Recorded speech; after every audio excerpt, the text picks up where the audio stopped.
Hello everybody and welcome to History Bite number 75, dated October 10th, 2020. I'm Walter, your mobile historian and blue-collar scholar. This History Bite is entitled, The 17th Amendment Has Been Ineffective.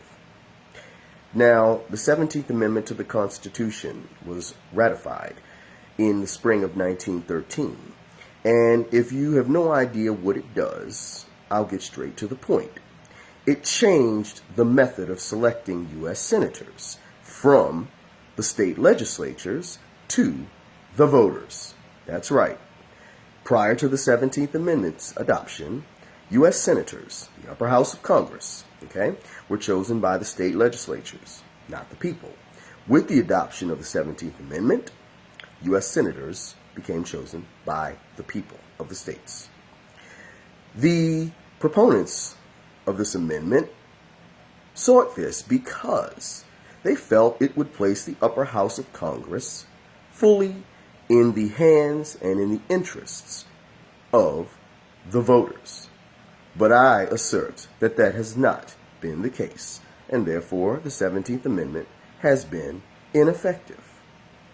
We know that the U.S. Senate is the upper house of the U.S. Congress.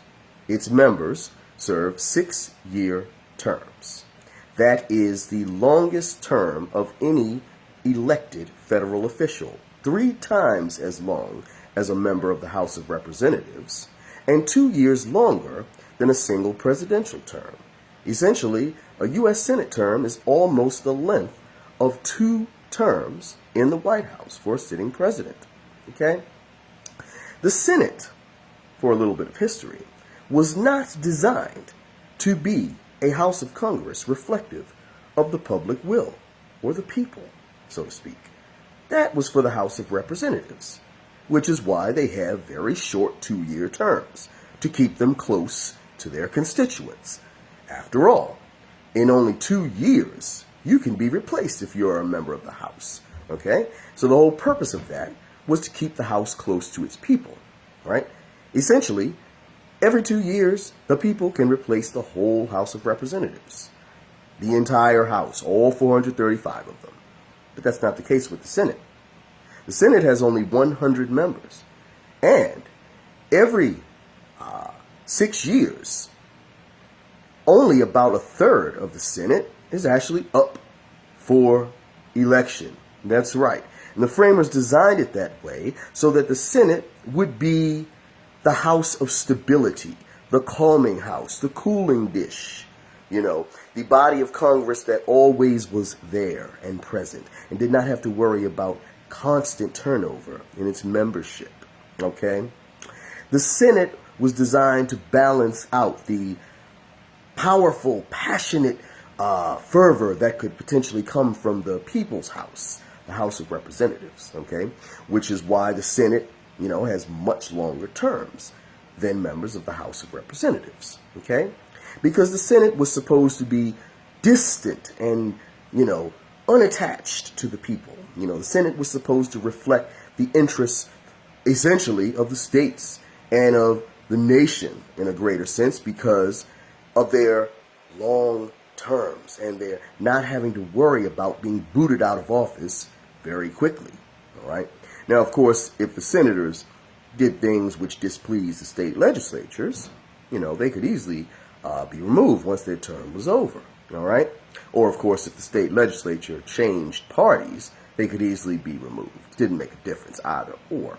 But in any case, the Senate was not designed to be a body that was reflective of the public will, which is why they were given long terms, because they were not needed to be responsive to the people. So they didn't have to worry about the people, and they didn't, That's not what the U.S. Senate was designed for. The Senate's focus was designed to be rather on the interests of the states and essentially the nation as a whole, all right? The House was designed to be the House reflective of the public interest, the passions of the day, not the Senate, So I say all this to say that the 17th Amendment has been ineffective because it only changed the method of electing U.S. senators, not the length of their terms. And I feel strongly that the 6-year term of U.S. senators, not even the fact that those terms are staggered, I can live with the staggered part, But the 6-year terms are too long for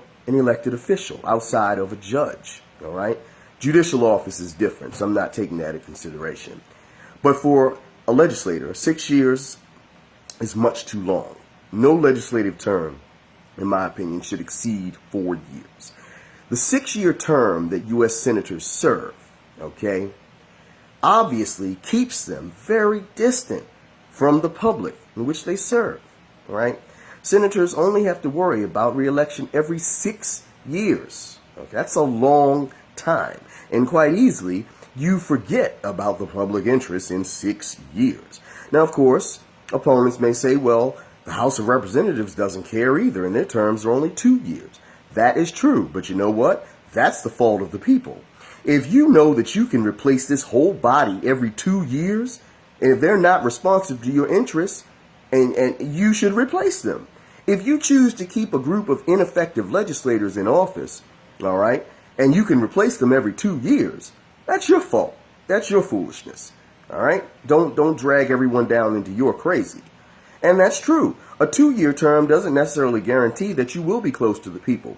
But you know what? It does guarantee that you as the people, all right, you folks, the people, can replace them every 2 years. That's not the case with the Senate. They can only be replaced every 6 years, all right? And they don't all go up for election at the same time, all right? So the 17th Amendment should not only have changed the method of selection to the voters if they wanted to make it a house for the people, just like the House of Representatives is, but they should have also shortened the terms of the Senate. I'll even compromise at 4 years, but 6 years is much too long for an elected official to serve a single term, all right? 6-year term is too long. You will not be responsive to your constituents in a 6-year term. You will forget about them. You will continue to behave in a distant and unresponsive manner, which is why I say the 17th Amendment should have reduced that term to 4 years, in addition to placing the Senate in the hands of the people. 4 years, you will certainly be responsive. 6 years, that is more than half a decade, and does nothing to encourage that body to be close to the electorate. All right? You may or may not disagree with me. That's fine. Let's talk about it. All right? That's what we're here for. So if you have any questions, controversies, leave them down below, and I'll be happy to discuss. Take care. Thanks for listening to this History Bite. Stay safe out there, and I'll talk to you at the next one. Peace.